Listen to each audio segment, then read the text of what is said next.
In our headlines on this Friday afternoon, February 16th. In a rare disclosure of personal thoughts, North Korean leader Kim Jonguns' sister Kim Yo-jong shares the possibility of a visit to Pyongyang by Japanese Prime Minister Fumio Kishida if conditions are met. Meanwhile, the South Korean economy's recovery momentum remains on track, according to the latest government assessment, backed by strong exports and manufacturing production. Also, on the local front, Korea is bracing for a potential breakdown in medical care as doctors in training at Seoul's 5 major hospitals voice intentions to resign in response to government plans to raise medical school quotas. North Korean leader Kim Jong-un's sister Kim Yo-jong has floated prospects of progress in ties between Pyongyang and Tokyo, provided that certain conditions are met. Our Kim Jonguns starts us off. Kim Yo-jong, the sister of North Korea's leader, expressed optimistic intentions regarding improving ties with Japan a day after South Korea forged diplomatic ties with Cuba. According to the regime's state-run Korean Central News Agency on Thursday, Kim said that Pyongyang and Tokyo can open a new future together if Japan makes a political decision to improve relations. The remarks came after Japanese Prime Minister Fumio Kishida last week said that he feels a strong need to change the current relations between the two sides and that related activities are currently taking place. Kishida last May had also expressed a desire to meet with Kim Jong-un. Kim Yo-jong added that Kishida's visit to North Korea might happen on the condition that Japan is willing to leave the past abduction of Japanese citizens off the table. Relations between Pyongyang and Tokyo have long been sour, as Japan claims that 17 of its citizens were abducted by North Korea in the 1970s and 80s, and that 12 still remain in the north. North Korea argues that the issue has already been settled, saying that 8 have died and the remaining 4 were never kidnapped. Experts say the remarks could be intended to counter South Korea's recent establishment of diplomatic ties with Cuba, a longtime ally of North Korea. Seeking cooperation with Japan could provide North Korea with a breakthrough, as its diplomatic isolation in the international community is becoming increasingly severe. I believe the North intends to counter the establishment of diplomatic relations between South Korea and Cuba with a cooperative relationship with Japan, while strengthening the hostile relationship with South Korea. Kim Yo-jong, however, stressed that her remarks were solely her personal opinion. She added that the regime's leadership still has no plans to repair relations with Japan and that it remains to be seen what Kishida's intentions are in the future. Kim Jong, Arirang News. Here on the local front, in its latest market assessment, Seoul's Finance and Economy Ministry says exports and manufacturing production are tangibly on track, but spending and construction investments are lagging behind. Our economics correspondent Shin Ha-young has more. South Korea's economy is continuing its recovery momentum with strong manufacturing production and exports. That's according to the Economic Green Book released by the Finance Ministry on Friday. The ministry's description of the country's economy has changed to recovery momentum is continuing from the previous reports signs of recovery are expanding. This is mainly due to a rebound in exports and manufacturing production. Exports continue to rise, and in mining and manufacturing production, there have been consecutive increases for the last 3 quarters. With these factors, the economic recovery momentum has strengthened further. In December, production in mining and manufacturing went up by over 6% from the year before, driven by the chip sector, which saw a jump of over 50% in output on rising demand. The country's exports continued to increase for the 4th consecutive month in January. There was an on-year increase of 18% in exports last month as demand for semiconductors continued to improve and shipments to China grew for the first time in 20 months. However, the ministry pointed out that the pace of recovery differs across sectors, with signs of sluggish private consumption and stagnant construction investment becoming more evident. In December, retail sales, a key gauge of private spending, dropped 0.8% from the previous month. Construction investment fell 2.7% on month and over 1% on year. There are rising expectations for a recovery in the IT industry and soft landing for the global economy. However, it evaluated that uncertainties still remain due to geopolitical risks like the war in Ukraine and the outbreak of conflict in the Middle East. In response, the government plans to continue to manage potential risks while also focusing on improving people's livelihoods by implementing key policy tasks identified during livelihood policy discussion with citizens. 신하영, Arirang News. Meanwhile, also back on track was Korea's annual job growth rate, which rebounded to the 300,000 level last month, with workers in their 60s and above boosting the rebound. Our Lee Soo-jin has details. South Korea's on-year job growth has recovered to the 300,000 range for the first time in 3 months. Data released by Statistics Korea on Friday shows that there were 27.7 million people in employment last month, up 380,000 from the previous year. This also marks the largest on-year job growth recorded in 10 months since March last year. Job growth was primarily led by an increase in employment of those aged 60 and above, which recorded a 350,000 rise, while there were also increases for those in their 30s and 50s. On the other hand, employment figures for people aged 15 to 29 fell by 85,000 compared to the previous year, showing a decline for 15 consecutive months. While an on-year drop for 40 to 49-year-olds was recorded for the 19th month straight. In terms of different job sectors, the healthcare and social assistance sectors saw the largest number of job additions, with more than 100,000 people hired, followed by the science and technology and construction industries. And the manufacturing sector also recorded an increase for the second consecutive month, with an addition of 20,000 new hires last month. Employment in manufacturing tumbled from January to November last year before recovering in December.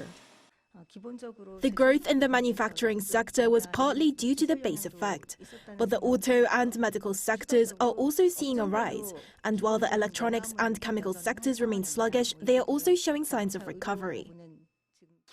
And during a job task force meeting held on the same day, the first vice finance minister announced that while January's employment figures are encouraging, the government will remain vigilant.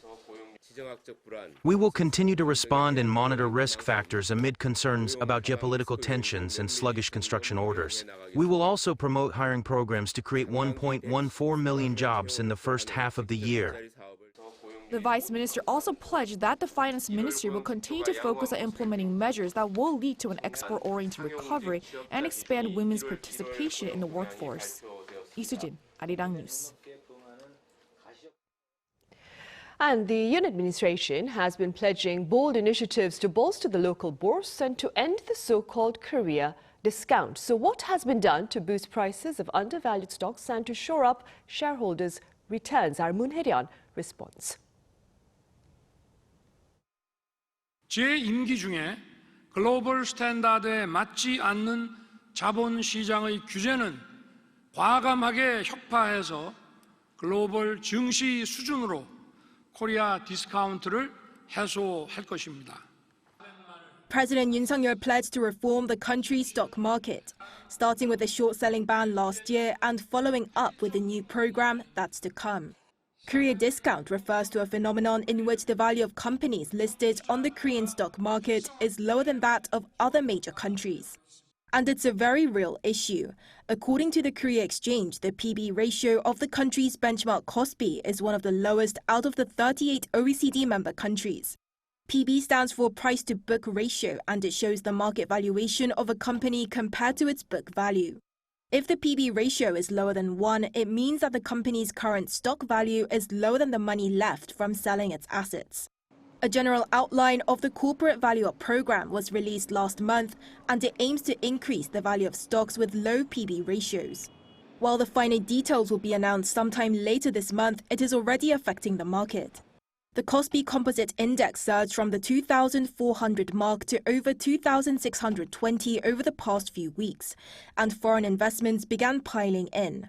In February so far, offshore investors bought nearly $4.5 billion worth of local stocks, which is the fifth largest monthly sum to date, despite only being halfway through the month. Experts are hopeful about what the program could continue to do for the market once it goes into effect. We can look forward to an increase in capital efficiency and greater ROE for firms with low PB ratios, leading to a rise in PB ratios for these firms. But some are wary that this could die down just as quickly and that they will need to be followed up with policies over a period of time. They have to be followed by further reforms and further commitment by Korean companies and the Korean government that stockholders' value will be respected. Because the Korean discount has lasted for decades, any short-term programs are not going to be able to eliminate Korean discount. There are also concerns that as the current program looks as though it will be more of an advisory than an enforcement, requiring firms to set target goals, it could fall flat. Further details will be needed to see how the government plans to address these concerns. 문혜련, Arirang News.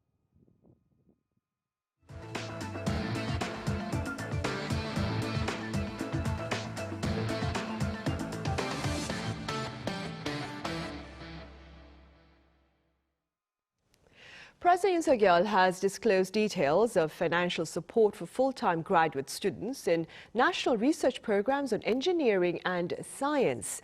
Now, students enrolled in related master's degrees will be provided with a monthly allowance of at least $600, while their counterparts in doctoral degrees will be offered at least $820. Intentions to this end were shared earlier on this Friday during the 12th government policy briefing open to the public in Daejeon, which is widely considered Korea's center for research and development. Pundits believe the financial support plan also seeks to appease concerns over the government's reduced R&D funding for this year. In other news, doctors in training at Seoul's Big Five healthcare institutions are tendering their resignations in response to the government plans to expand the medical school admissions quota. Our Shin Se-byuk reports. In response to the government's decision to increase the medical school admission quota by 2,000 to over 5,000 by 2025, residents at 5 major hospitals in Seoul announced they will take collective action.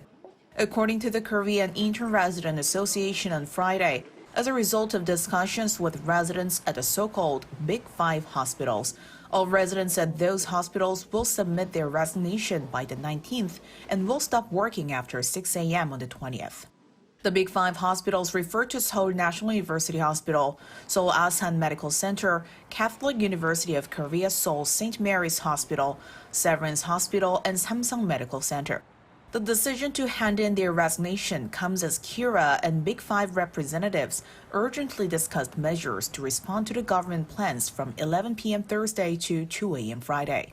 Some of the participating hospitals have already confirmed that all of their residents already agreed to hand in resignation letters.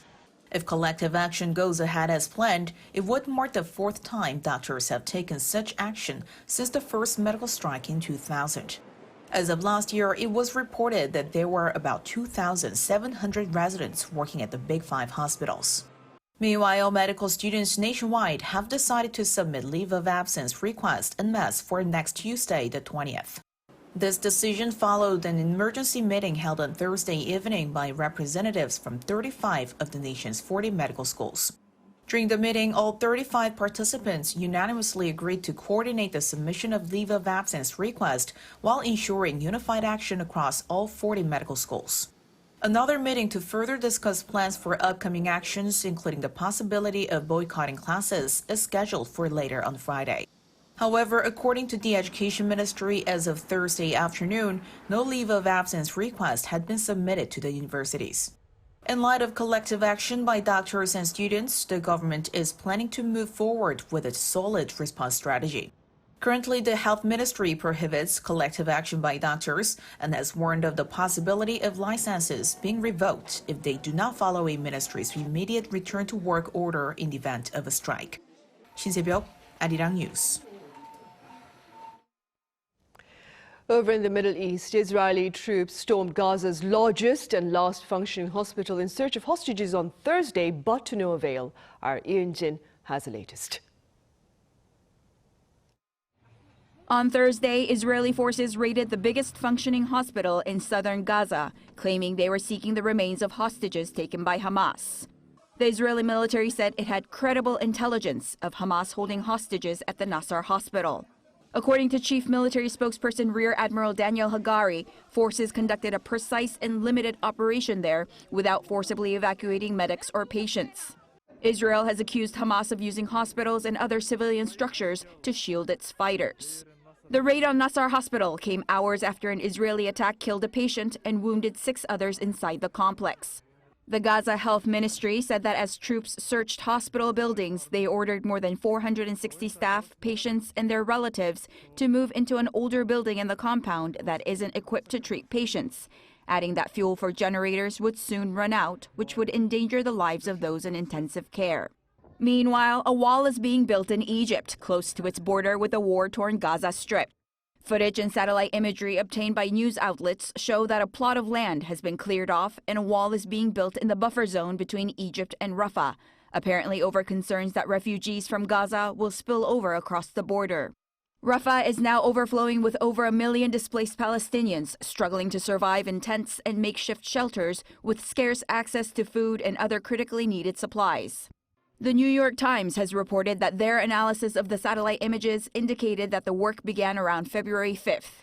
According to an interview with a contractor and an engineer, the Egyptian army commissioned the building of a 5-meter-high concrete wall to close off a 5-square-kilometer plot of land at the site. But the Egyptian government has declined to discuss the new construction. Jin, Arirang News. Back on the local front, Korea's southern port city of Busan is hosting the world's team table tennis championships. The event runs from this Friday to February 25th at the Busan Exhibition and Convention Center.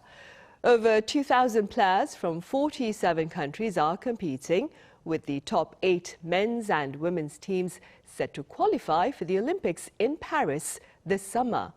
In even-numbered years, the World Championships feature men's and women's team events, while individual events take place in odd-numbered years.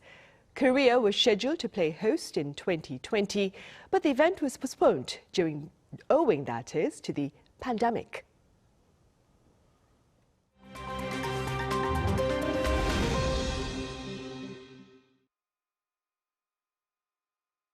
Let's take a look at the latest news in the world now.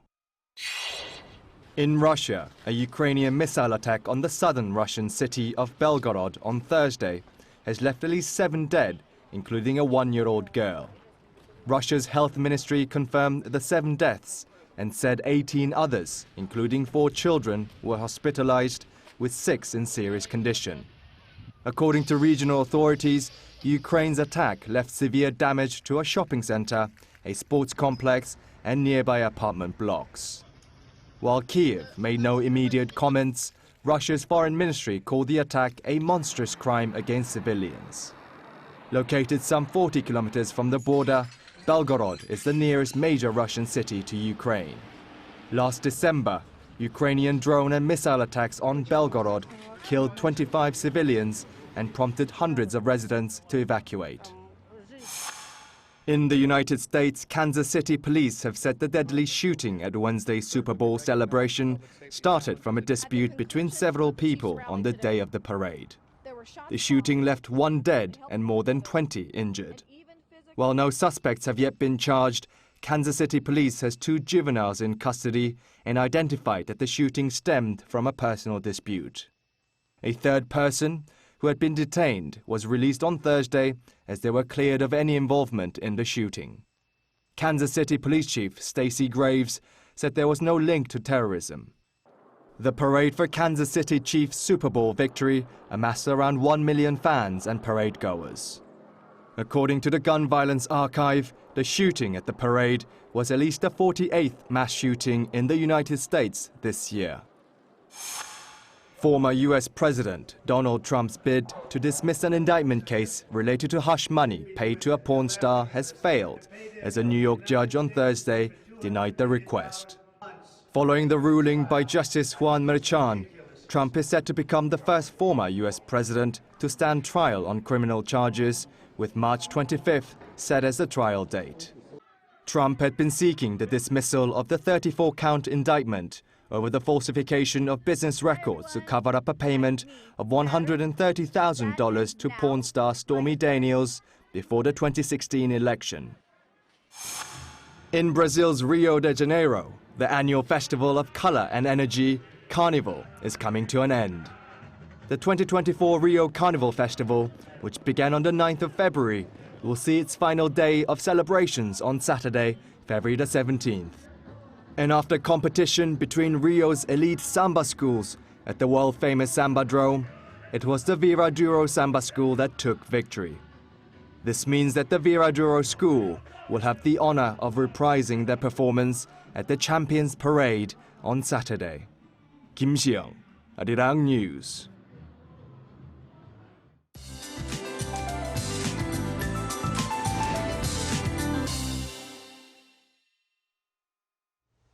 Good afternoon. It absolutely felt nothing like spring was on its way with snow and wind yesterday in the capital area. After sub-zero temperatures this morning, we'll notice highs going much warmer in the central regions, but those in southern provinces are having a much chillier afternoon today. We can look forward to April-like temperatures this weekend, though, before another brief cold snap moves in next week. So enjoy the weather, if you can, this weekend. Now let's take a closer look at today's afternoon highs. Seoul sees a high of 8 degrees, but again, southern regions see highs going down about 5 to 8 degrees compared to yesterday. Gwangju and Jeju will be topping out at 11 degrees Celsius this afternoon with brighter skies and decent air quality nationwide. Saturday looks to be a sunny one. That nationwide rain is in the forecast on Sunday. Up and down temperatures continue next week with frequent precipitation in the forecast, so please take good care. That's Korea for you, and here's a look at the international weather conditions.